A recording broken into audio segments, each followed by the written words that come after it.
Alright, let's talk about some basic search engine terminology. For some of you, this is going to be basic stuff. You've probably heard it a million times before.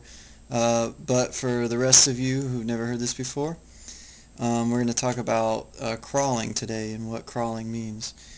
When a search engine picks up a web page, it creates an index of a site. And the index is basically all the information it has about your site.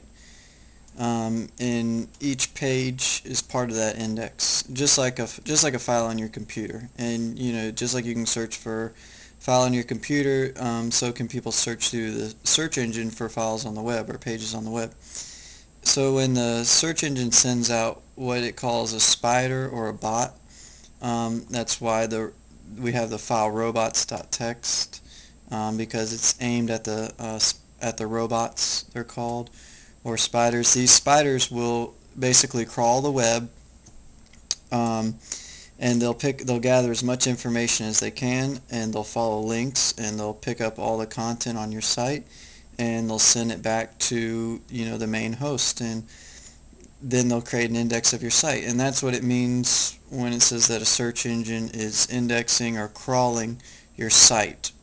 So just a couple of basic terms: crawling, indexing, robots, and spiders. And robots and spiders are pretty much synonymous, almost with crawling and indexing. Crawling's a little bit different than indexing. The crawling occurs in order to create the index. And once the robot crawls your site, then you should show up in the index shortly. Or it's crawling your site in order to update the index it already has.